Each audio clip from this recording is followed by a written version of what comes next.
Hi அல்லல் வணக்கம். காலையிலேயே எங்கள் வீட்டில் ஏதோ ஒரு அற்புதம் நடக்குது அப்படின்னு நினச்சிட்டு நான் குடுகுடுன்னு ஓடி போய் அப்பனே இங்கே வா அப்படின்ட்டு என் ஹஸ்பண்டை கூட்டிகிட்டு வந்து காமிச்சா, இது வந்து பெரிய அதிசயம்லாம் ஒன்றும் இல்லை, இட்ஸ் எ டெக்னிக்கல் எரர் அப்படின்ட்டு தெரிஞ்சுக்கிட்டோம். ஸோ அந்த கற்பூரம் நடுவில் வந்து கேப் இருந்ததுனால அந்த புகை வந்திருக்கு. பட் பார்க்க செம்ம அழகா இருந்துச்சு. அண்ட் அதெல்லாம் பார்த்து முடிச்சதுக்கப்புறம் நான் போய் தங்கப்பள்ளிக்கு வந்து இன்றைக்கி வந்து முருங்கைக்கீரை சாதம் தான் ரெடி பண்ண போகிறேன்.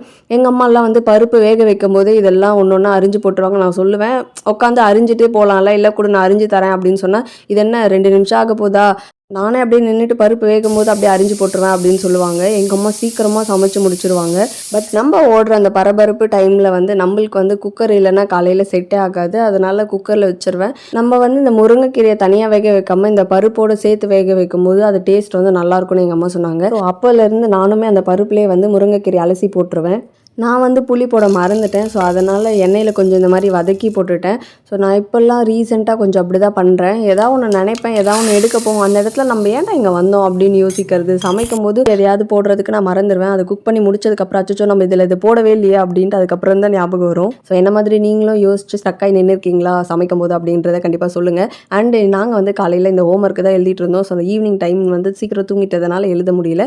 அதுக்கப்புறம் தங்கப்பிள்ளைய ஹோம் ஒர்க்கை முடிச்சுட்டு காலையில் கூழை குடிச்சிட்டு லஞ்சுக்கு முருங்கைக்கீரை குழம்பும், ஸ்நாக்ஸ்க்கு வந்து செவ்வாழையும் கிரேப்ஸும் தான் எடுத்துகிட்டு போயிருந்தாரு. எங்களுக்கு வந்து மதியம் கருவாட்டு குழம்பும் கருவாட்டு ஃப்ரையும் பண்ணியிருந்தேன். உங்கள் யாருக்கெல்லாம் கருவாடு வந்து ஃபேவரட் அப்படிங்கிறதே கண்டிப்பாக கமெண்ட் பண்ணுங்கள். நெக்ஸ்ட் வீடியோவில் பார்க்கலாம். பாய்.